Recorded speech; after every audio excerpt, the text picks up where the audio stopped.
Welcome in, everybody, to another edition of TinChattin. As always, I'm Drew Fry. I'm here with Mike Moz. We are back here at Parkview Field, ready to talk some TinCaps baseball, and it has been an eventful week. I think that's safe to say. That's one way to describe it. Yeah, so we had 6 games of baseball here at Parkview Field. We had the MLB trade deadline come and pass. That sent 2 TinCaps on the move. Then all the roster changes sent 4 more up to AA. So a lot of shuffling this week. We can start just by talking about the results, though. Hosting the Great Lakes Loons, who are currently in that second half playoff spot position right now, and the TinCaps won 2 of those 6 games. Not enough to really put themselves back in contention, but also enough of a job to where the season's not over. Great Lakes, in my opinion, is one of the best teams in the Midwest League. Their offense, especially their first 3 or 4 hitters, they are extremely talented. And a couple of them weren't playing this week. No. I think we mentioned briefly last week, or I thought we had, they had 3 members of that team that, like Leo DeVries, played in the Futures game. Yes, Joshua DePaul was the MVP of that Futures game. You took the words right out of my mouth. Yep. And he was on the he is still on the injured list. So right. He didn't play at all last week here in Fort Wayne. Yeah, caught a bit of a break for Fort Wayne TinCaps fans, but again, not enough to win that series. Two other players did. And yes. And their leadoff batter, Kendall George, there is I don't want to use the term bone of contention, but you have a number of broadcasters in the Midwest League that feel that Kendall George is the fastest man in the league, and some feel that Kyle DeBarge over in the Twin system DeBarge is the fastest man. And I told Andy on the broadcast, one of the broadcasts, Andy Yakum, my partner, I said, I would pay to see them have a match race. That would be fun. And the race would be a race around the bases. Yeah. Not a straight track race like you would those think. are the 2 leaders in the Midwest League in stolen bases. They both have at least 50 by now. In fact, George has hit the 60 mark. There you go. Hit the 60 mark. Yeah. But, and that was with, I want to point out, Oswaldo Linares did throw him out at one point this series. Yes. Now, not to say anyone can really keep him in check, but that's still an accolade. He was actually thrown out twice in the series, but he was 9 for 11. Yeah. And thrown out twice. And we mentioned Oswaldo Linares, who now is the San Antonio Mission. He threw him out. And the other time he was retired, he was actually picked off first base. Yep. And ended up taking off for second, and the old 1-3-6 double play. Exactly. So he was 9 for 11 in stolen bases. When Great Lakes was here about a month ago in the 6-game series, they scored the game's first run in all 6 games. Yeah. In 5 of those games, it was in the first inning, and he was directly involved in all 5 of those games.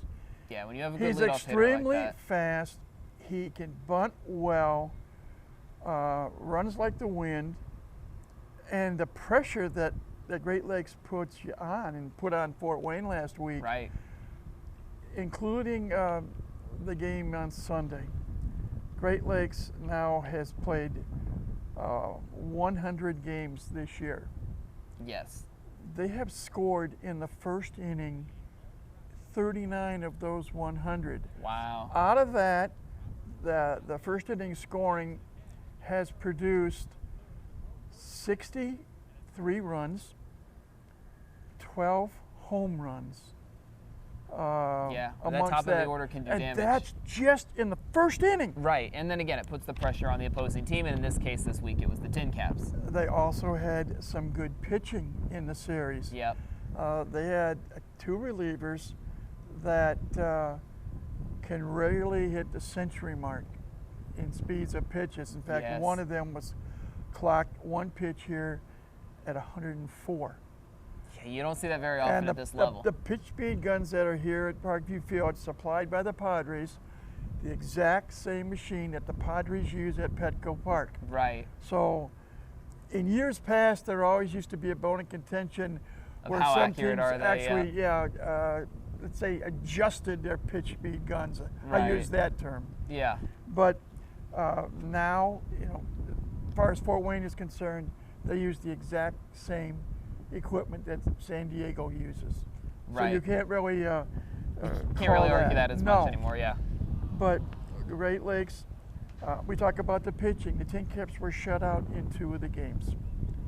The 2 TinCap wins, one ironically was what turned out to be the final game for both Brandon Butterworth and Leo DeVries. Yes.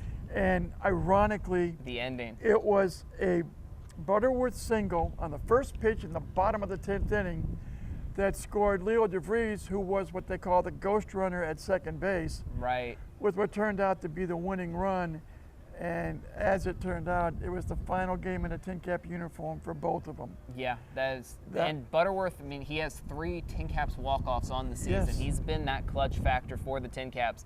And I don't think it's an accident that the day before they're both traded, it's DeVries and Butterworth, who DeVries has also been very clutch for the TinCaps this year. They both contribute to the walk-off. They're both traded. And then the next few games, the TinCaps offense really struggled without them. Yeah, I mentioned they were shut out twice. And in games 4 and 5 of the series, which were Friday and Saturday night, Great Lakes won the game Friday night 11-2.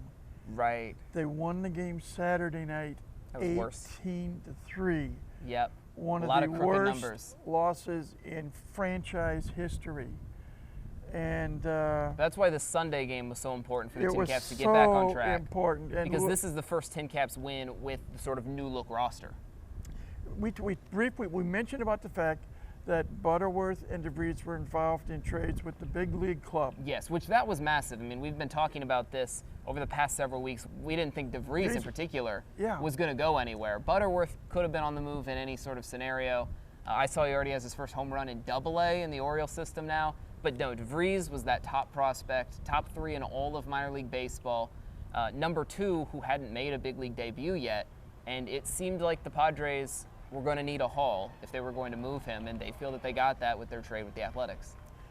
And I mentioned to you before we started taping, I was informed by team president Mike Nutter that A.J. Preller, the VP and general manager of the San Diego Padres, personally called Leo DeVries around 10:30 on trade morning, which was last Thursday, to inform him that he was part of a trade. Thank you for your service. We wish you the best of luck, kind of a phone call. Right. And you mentioned he was traded, involved in the trade between the Padres and the Athletics. Yeah, I mean, that's... Oh, how I wish I could still say Oakland. Right. And we can't say Las Vegas yet. Nope, and Sacramento is temporary, so they were just the Athletics. But So, still, that goes to show just the impact that a player like DeVries has on an organization and how highly regarded he is, that the general manager, the decision maker, is calling this 18-year-old personally to tell him this is the decision that was made, here is why, best of luck. And wouldn't you know it, the high A affiliate for the Athletics, the Lansing Lugnets. Right. TinCaps have seen him a lot this year. It turned out that Leo came here to the ballpark, got his stuff, and drove the 2 hours up to Lansing. He was in the lineup on Thursday night. Got a hit that same day. Yep. Got a hit. Lugnets won the first 2 games that he played in, Thursday and Friday nights. So he was already in Lansing, and then we mentioned Brandon Butterworth, and I told you, Butters, as his teammates called him, right. He had already completed both batting practice and infield practice here at Parkview Field. He was ready to play. In preparation for the game with Great Lakes. And from what I gather, it was approximately around 5:30. Trading deadline was at 6. 5:30 was when Brandon was informed that he was now going to be part of the Baltimore Orioles organization. And what I didn't find out until yesterday being Sunday, I'm thinking he was going to go a straight shot high A to high A, right. which would have been the Aberdeen Ironbirds. No, he got the move directly to Double-A. The Orioles see something in him. They think he's ready. They do. And you had informed me that he Yeah. got a home run yesterday. Already. And already In those first several games. And when Brandon left here, he technically still is tied for the team lead in home runs with Fort Wayne. Yeah. He and Rosman Verdugo and Braden Carpathios have each hit 11 home runs this year. Yeah. So at least until either Doogie or Carp hits a home run, Right. he will still still be tied. tied, even though he's no longer playing. The more impressive number for Fort me Wayne. is I think he was up to 7 triples, which triples, I mean, that takes the power, but it also takes the speed. And that's one of those stats that I know it doesn't plate a run in one go, but that stat's almost more impressive for me because that takes multiple facets of the game. And another factor that's going to aid him considerably, up until, were we in Lansing? We were in about 3 weeks ago, 4 weeks ago. Yeah. Brandon Brotherworth is a natural shortstop. Right. In college, both at Western Carolina and at North Carolina State, he played shortstop, Little League, shortstop.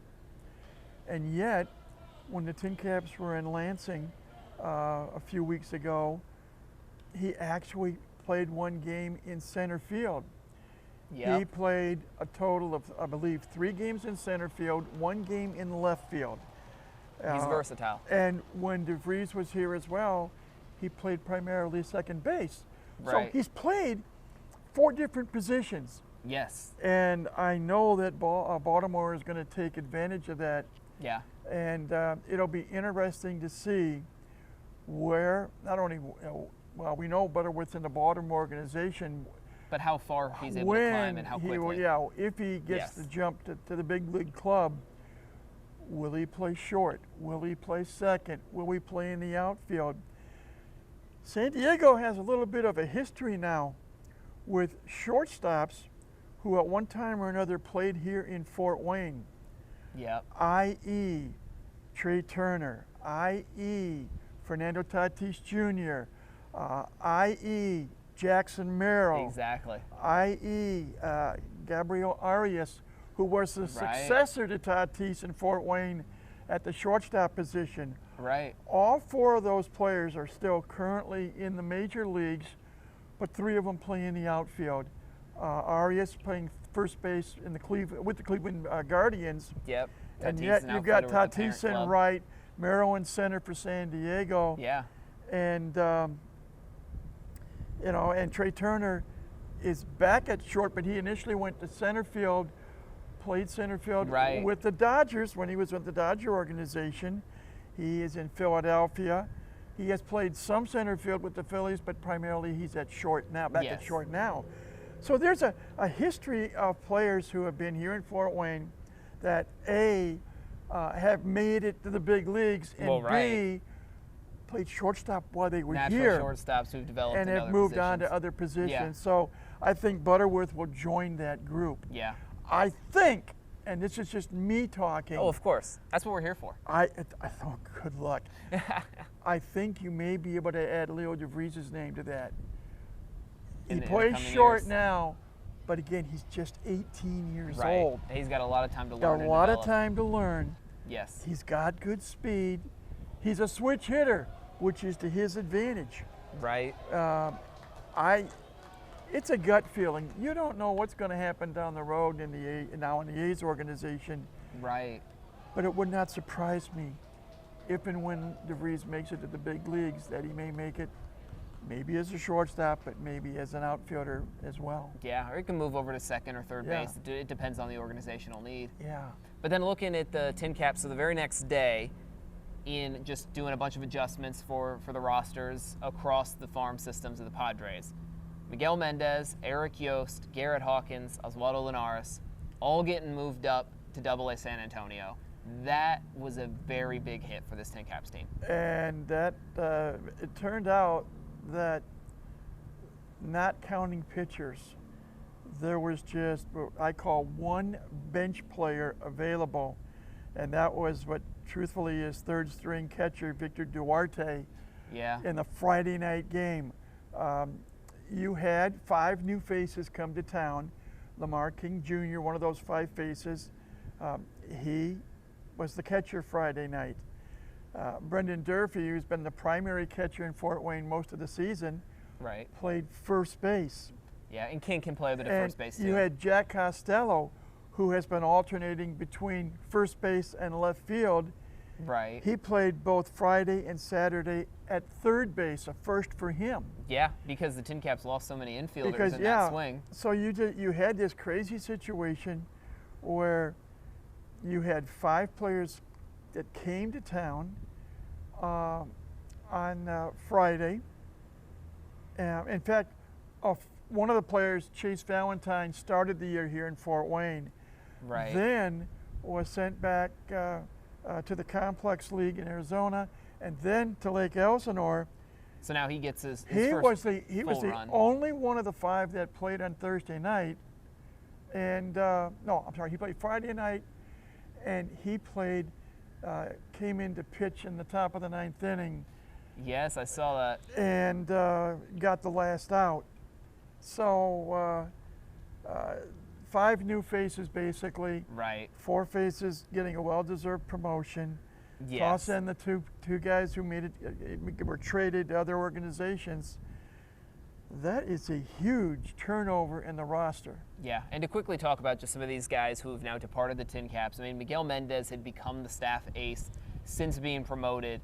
He was a pitcher that didn't have a ton of prospect pedigree coming into this year. I think control problems was a large part of that, but he's gotten that under control now, no pun intended. He's throwing 98, 99 mile an hour fastballs. He had an outing in Lansing. We had 5 fastballs clocked over 100 miles an hour.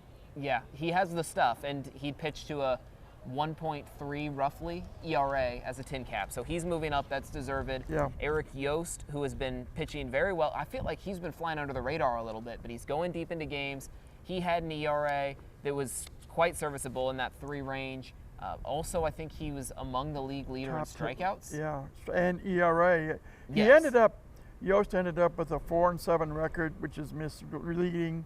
Right. A 2.89 earned run average. There Again, it that is. was still top 10 in the league. Yes. And the strikeout numbers. he had in 87 and a third innings, he had 87 strikeouts. Yes, but that's a testament for how deep he's going into games too. And he made his Texas League debut on Saturday night in Frisco with the Missions, and he pitched 6 scoreless innings as the starter. Yep, didn't miss a beat. Garrett Hawkins, who compiled such an unbelievable record in Fort Wayne coming out of the bullpen, extended his scoreless inning streak by 2. He pitched 2 scoreless innings. Right.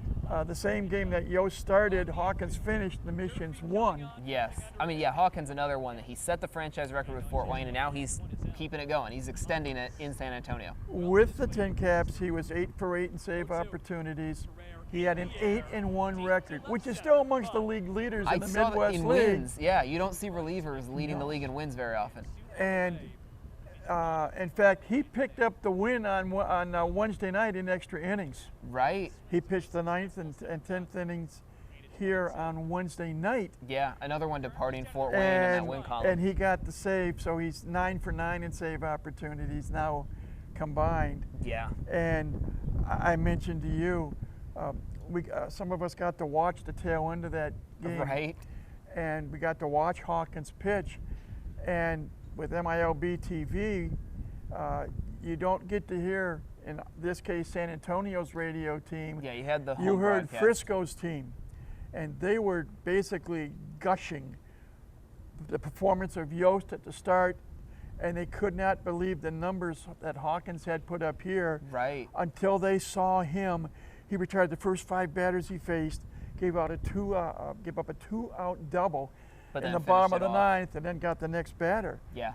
And they were amazed because Hawk is 6'5", and his delivery, what they call the over-the-top delivery. Right. And he's actually pushing down when he releases the pitch. And it's a great story, as Mike Nutter told our listeners in our pregame show Sunday. Garrett Hawkins was here 3 years ago as a starter. Right. Then, unfortunately, as seems to be the case much more often now than before, had to have Tommy John surgery. kept about for a year plus. He missed over 700 days between appearances, not starts, Right. but between appearances, over 700 days. Yeah, but then back in Fort Wayne this year, moved to the bullpen, and he has been pitched phenomenal. Beautifully. Yes. Let's see if I can quickly get you some of his final numbers. Hawkins in 32 games, an 8-1 record, a 1.43 ERA, 8 for 8 in saves, 44 innings, gave up just 7 runs on 17 hits. He walked 13, he struck out 60, had a whip of .68, and opponents batted just 116. That's 116 against him. And I'd be really curious to see what those are starting in the month of May, because I know the ERA starting in the month of May has been 0. Because he gave up April 23rd, my daughter's birthday, was the last time he gave up a run. Yeah, and he gave up runs in I think 3 or 4 of his first, like 8 outings or so in that month of April. But then he figured it out, and now that opponent's average has to be minuscule. One other footnote: the streak still exists as we speak. It does. Taping our show today. Yes. It is the longest streak, both for innings pitched and appearances, that are conjoined in major or minor leagues, and it's the longest such streak going back to 2014. 2014. Yeah. It is also, absolutely incredible. The former TinCap streak was established in 2015, and that went by the wayside a couple of weeks ago. Oh yeah. Oh yeah. And then, of course, we've got the one more I don't want to gloss over, but Oswaldo Linares moving up. We've talked about him a little bit. Yeah. He threw out one of the fastest runners in the league in his final outing in Fort Wayne. He's one who, especially at the start of the year, was more viewed as a backup catcher at least, but he'd started to swing well lately. The overall number is still not necessarily what you'd expect for promotion material, but if you've gotten the chance to watch him at the plate and behind the plate over these past few weeks, I understand it. Linares had 114 at-bats, and he had 23 hits. Now, a 202 average may not sound like much. It is over the Mendoza line, so that's a plus. Yep. But he ended up with 6 doubles, 1 triple, and 1 home run. So 8 of his 23 hits were for extra bases. Yes. That's basically 34%. So 1 out of every 3 hits is for extra bases. And he's seeing the ball well. Seeing the ball much better, and as you say, by throwing out Kendall George in his last game here as a TinCap, showing San Diego that A, he can handle a pitching staff, and B, he has the arm that he can throw out potential base stealers. Yeah. So he's probably the least known of the 4 that were promoted, but certainly not the least deserving of being promoted. Of course, yeah. And I will be anxious not only the rest of this year, but to see what happens down the road with all 4 of these players, because, again, it is the goal, and Mike Nutter and I talked about this again on our pregame show Sunday, it is the goal of management, and I'm thinking about San Diego's management of the TinCaps, because they supply not only the players, but the manager, the coaches, the trainers, and so forth.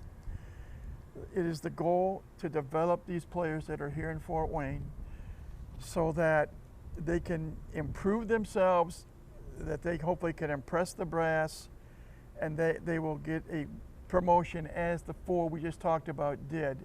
Right. The ultimate goal is to someday play Major League Baseball, if not for the San Diego Padres, for a big league club. For a big league club. Yeah. And sometimes there is a feeling, I will phrase it this way, there is a feeling amongst some that comments are made to the tune of, why don't we get to keep players longer? Well, that's a San Diego question and answer. Yeah. But we can tell you that part of the reason why is if a player develops and a player improves, he's going to get an opportunity to move up to another and a higher level. Right. And that's part of what it's all about to play here in Fort Wayne. Exactly. You want these guys. You want to thrill the fans. Yeah. You'd love to win a Midwest League championship, of which Fort Wayne has won 1. They've lost in the championship series 2 other occasions. Right. 1 is better than none. Well, of course. I use a phrase an awful lot. Half a loaf of bread is better than no loaf at all. You take your victories, whether they're moral victories or literal victories, wherever and whenever you can. And to me, there were 6 TinCaps this week that obtained a victory. Yes. 4 of them in terms of being promoted to a higher level. The other 2 thought highly enough by other major league teams that they traded for them. Exactly. So it's a long drawn out answer, my apologies, but that's what it's all about playing here in Fort Wayne. What we're looking at this week right now is South Bend Cubs. TinCaps are going on the road to face off with them. Yeah, we're going to take this into our question of the week. Of the new additions that we haven't touched on as much yet, but who do we feel of these new TinCaps this week is going to make the most impact in South Bend this upcoming week ahead? Wow, that's a crystal ball question if there ever Right. was Well, one. exactly, because we haven't seen a lot of these guys just yet. So this is based on just these 3 days that we've seen a lot of them in the lineup or at the plate. Well, or on the mound. let's try to take a quick look to try to answer your question. Yeah. Zach Evans on Saturday night Yes, he had an went 2 impressive for game. 4 and drove in all 3 runs. Right. He played shortstop on Saturday. He played second base on Sunday. He's a 23-year-old out of Buffalo, New York. He is one possibility. I mentioned Lamar King Jr., who is a 21-year-old from Vancouver, British Columbia, Canada. Yeah. 6'3", 215. He looks like he can hit the baseball. Yes. Be anxious to see. He'll primarily be behind the plate when he plays. Right. He is a possibility. We mentioned Chase Valentine, a 23-year-old from Phoenix who began the year here, but has gone both back and now is back And here. now forward, yes. Who knows what's going to happen with him? Right. Jonathan Vastine is a 22-year-old shortstop from Bartow, Florida. He's the only one of the 5 who came to Fort Wayne a few days ago that did not come from a professional team. He Right, he comes played straight out of 4 college. years of college baseball at Vanderbilt University, one of the Premier powerhouses programs. in the entire country. Yes. National champions in 2019. Why do I remember that? They beat my Michigan Wolverines That would make in the sense. College World Yep. Series finals. They had to come from behind and win games 2 and 3 in the best of 3 series. Vastine, and he spells his name Vastine, Right. was outstanding in college. Again, a 4-year member of Vanderbilt. Back this year alone, he was rated as the top senior shortstop by Perfect Game, named to the Brooks Wallace Award midseason watch list. You know, in 60 games, he batted .270 with 9 home runs and 35 runs Yeah. batted in. And out of the draft, he's getting the direct assignment to Fort Wayne. And he's got a very, very strong throwing arm. Having tried to describe a little bit about all of those, Right. if am I picking one person, am I picking 2 people, or how many people? I'm saying we're just going to pick one person here. One person. Yeah. Who's going to have the best week of these newcomers? I will go with the former collegiate Jonathan Vastine. Okay. I like it because that would be fun to see him just really hit the ground running already. Yeah. I've got my eyes on King because I believe out of the Padres' top prospects to sort of move up, he's the highest ranked. Right. He has some of that pedigree. You mentioned just seeing him at the plate, what he can do to a baseball. I'm excited to see him potentially start doing that for Fort Wayne. One other quick footnote, briefly to wrap it up, so to speak, if you would like to stop. Yeah, of course. This series is important not only for the TinCaps, but for the South Bend Cubs. When the Right. Cubs came here earlier this season, they took 5 out of 6. Yeah. It is an interstate rivalry, make no bones about it. Fort Wayne has had the better of it since the rivalry began in 1993. Right, but the Cubs have the lead this But time the around. Cubs have the lead right now, and they are still in a position, maybe a better position than Fort Wayne to make the Right. postseason. They are currently 17 and 18 in the second half, but they are just 3 games behind both Beloit and Quad Cities, who are tied for first in the West. And so these 6 games are extremely important Yeah. to South Bend. A lot on the line for both teams. And South Bend gets to play at home this week. Yeah. You can never, never underestimate the 10th man in the person of the home crowd. Very true. So the TinCaps have their work cut out for them. And as you said earlier, Drew, such a long time ago. Right, whatever that was. 30 games left on the regular season schedule. The TinCaps mathematically are still alive, 3.5 games out of a playoff spot. And we didn't bring it up, next week, West 6 Michigan. of 12 meetings with West Michigan. Yes. We'll be here at Fort Wayne. So this is the time the TinCaps need to take advantage. This is it. Yep. And you just hope that the players who have been here most, if not all season long, take a good look at themselves in the mirror. That pride factor has got to come into play. You take a look at the 5 new players that came here just a few days ago. They want to add some energy. The hunger factor. They want to prove something. Exactly. You know, you combine those two, you get the skill for leadership of Lucas Ray and pitching coach Thomas Eshelman and amongst others. Right. And again, yes, you want to develop, but hey, folks, we're still in a pennant race. Yeah. There's still you need to play some winning baseball. It's a mathematical chance to make it to the postseason. It'll take a lot of work, but it can be accomplished. So it's going to be a big week. It is. Over in South Bend at Fort Winsfield. Yeah, of course. Well, we'll be back here next week to recap it all and then look again to the next series. In the meantime, that's going to do it for this week's episode of TinChattin. We will see you next time. In the meantime, enjoy some TinCaps baseball. Mike Maz, I'm Drew Fry. We'll see you then.